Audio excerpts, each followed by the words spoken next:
Hey guys, it's Rena. Welcome back to my channel. Thanks for tuning in. So I wanted to do a video on my August favorites. I know I'm a couple days late, but it's been kind of a crazy week. If you guys have been watching the news, Hurricane Hermine came through, and so like power was knocked out, and I ended up going home for a couple days because I had no power, AC, or Wi-Fi, and like I wasn't gonna get any homework done anyway. And since home is only like 5 hours away, it was worth the drive. So I went home. And I used a lot of the same products over and over again because I really kind of created like a bug out bag full of my makeup. And so I have some favorites from that little mini excursion. And then I have some other things that I've been using throughout, that I used throughout the month of August and continuing into the month of September that I really wanted to talk about and explain why they're my favorites.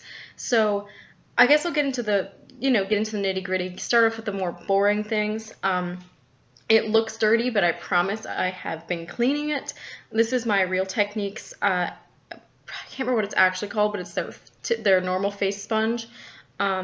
It's really great. I had been using their Expert Face Brush for a foundation, which is also fantastic, but this has really been a lifesaver for me. It really makes my makeup go on very evenly and look very natural. I'm a big fan of this, and I like how soft it is. I do like to wet it with Fix Plus or my Urban Decay setting spray when I put on my foundation, but it's a really good tool and fairly inexpensive as well. I have a couple backups just in case because I don't really have like an Ulta nearby, so I usually order them off of Amazon, but I have a couple in backup mode for me because I do love this so much.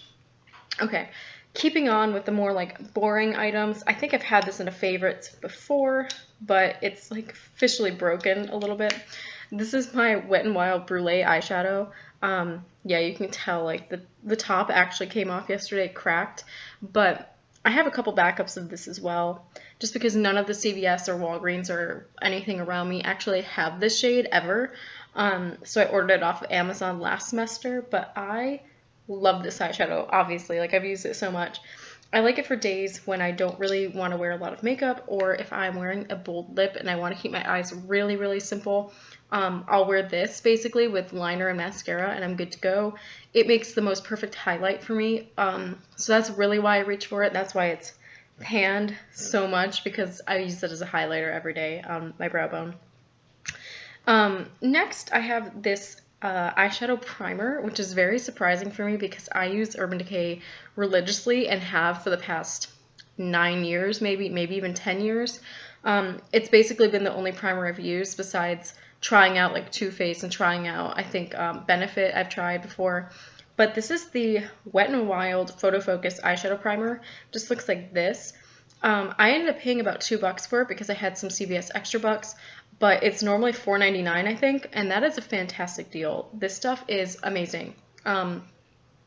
It has a very similar texture and consistency to the Urban Decay, and it applies just the same way. It doesn't really cancel out any veins or anything like that. That's the only downside I see to it, but it really does last just as long as Urban Decay primer does for me.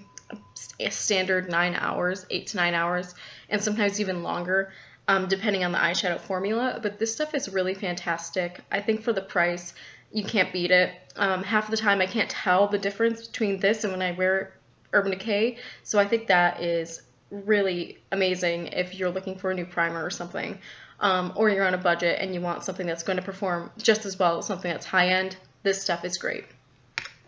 Okay, so I have a bunch of lip products. I've been really, into trying out new liquid lipsticks and stuff. So I've talked about them multiple times now, but my favorites have been the Jouer long-wearing lip creme, I believe they're called. And they have a bunch of shades. They're mostly neutral shades with a couple reds, and then a shade like Snapdragon, which is metallic. And they're coming out with brand new ones for fall, even more, because Snapdragon and Tawny Rose were part of their initial fall launch, but actually today, I think, they're coming out with a bunch more shades, like 8 more, I believe. So these are actually my favorites for liquid lipsticks lately, and I'm really enjoying them. They're really easy to wear, and they're easy to throw on with other average looks and stuff like that. So I've been recommending these to basically everybody. They're great. Another lip product favorite is this lip gloss from MAC. This is from the Trolls collection, and this one's called Glitter Grunge. I like this one because it's just a very nice sheer kind of plum color with a little bit of shimmer. It's really nice to pair with kind of more wild eye looks. Like when I pull out my electric palette, this is one of my favorite lip glosses to wear. I'm not a big gloss person, but these I do enjoy, and I really, really like this color because it gives a little bit of purple without being too overwhelming, and it allows me to bring in the purple with more cool toned eyeshadow looks, but without being a little too over the top with doing like a crazy lip and a crazy eye. Almost the last lip product. I guess the next thing after this one, it can kind of be considered dual purpose, but the next one is Black Moon Cosmetics Armageddon. This is from the, I'm gonna get it right this time, Black Metal Trinity collection, the trio that came out, and it's still available. I have a video on these. It's just kind of a, I'll give it a swatch. I actually wore it today, but I'm going to the gym in a couple minutes, and so I took it off. But it is this beautiful metallic black and red, almost with a little bit of pink. The metallic effect is gorgeous, and these last a long time through eating and drinking. Even in the swatch on your hand, it won't come off if you rub it. They're really fantastic. And this color to me just like screams fall. So I'm really, really digging it. And it allows you to wear like a somewhat professional color, but still have fun with the metallic effect. So I'm a fan of this. And then this is the Urban Decay Ultimate Ozone Multi-Purpose Primer Pencil. I have thoughts on this. I'm going to do a review video on it, I believe. Hopefully. I'm kind of torn. I really like how it works, but I don't know if I'd repurchase it because I have already used so much of it. Like, I feel like it used to be this big, and I've only had it for like 3-4 weeks. So I'm kind of just like, oh, I don't know if it's worth the price. I think it's $18, which is, you know, average for an Urban Decay pencil, and this is like a chubbier form. But the formula is so slick that it goes by very fast and I have to sharpen a lot. I do like it though for setting my eyebrows. I didn't do it today, but I usually do. I usually just put a thin little bit, pat it in, and it really keeps my eyebrows from moving. And I like to use it as a lip liner as well, just if I want something like a lip primer to keep any lipstick that might feather from moving outside my lip line.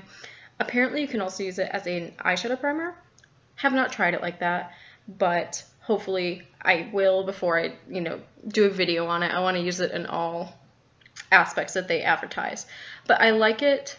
I'm just not sure if I'm happy with the quick usage of it. I don't know if that's really, if it's worth buying, I guess. We'll see. I'm going to use it again, you know, a couple more times before I do the review. See if maybe it was just a freak accident, that I was just using it like way too much or something. But I like it. But full review to come. The next thing is my Dickinson's Enhanced Witch Hazel Hydrating Toner. I got this in an influencer box a couple months ago, I think, 2 months ago, and I've been using it almost every day since, morning and night, and you can see that I haven't even used half the bottle yet.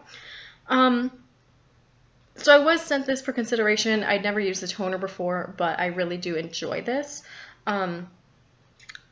I would definitely repurchase. It definitely evens out my skin tone. It gives me a little bit more hydration, and since I have really dry skin, that's really important. I have a skincare video that I filmed, God, ages ago now, like 3 weeks ago. I just haven't posted it yet, so I'm debating refilming it. I don't know, in my new space, or I might just post the old video, but this is mentioned in there and I go more in depth, so I'll probably just post that video soon so you guys can see. But it's just a great toner. I'm really happy with it, and I would definitely repurchase. This is a very fair price. I think it's like $6 on Amazon. So and the last thing is the throwback, and I want to do a series called like Rewind or Rewind Reviews or something like that. I haven't come up with a solid title yet, but I want to go back and look at palettes and makeup items that I've had for a long time that are still available for purchase for a couple different reasons. One, if they're on sale or something and you're thinking about buying it but you're not sure, like maybe my review would help. And two, it helps me because it helps me look at my collection and say, what haven't I used? All right, let me revisit that. Let me use it for a couple days and see what I think. The original Naked palette. I mean, I used it so long when I first got it. I got it back in 2010 when it first came out, and so it's quite old, but I sanitize it often, so it's fine. It still works perfectly fine. I love this palette, but I don't reach for it as often as I used to. But for the last week, I brought it with me back home, and it was amazing. I really love this palette, and I wanted to do a more in-depth review on it. I know there's a ton of reviews online, obviously for this palette, but I wanted to give a perspective on it years after it came out. You know, after the hype has died down, like, is this really a sustainable palette? Like, is this something that maintains its value, you know, year after year? So we all know what it looks like pretty much. I actually recently hit pan on Sin, so it's hard to see because it's such a shimmery color, but there's the pan.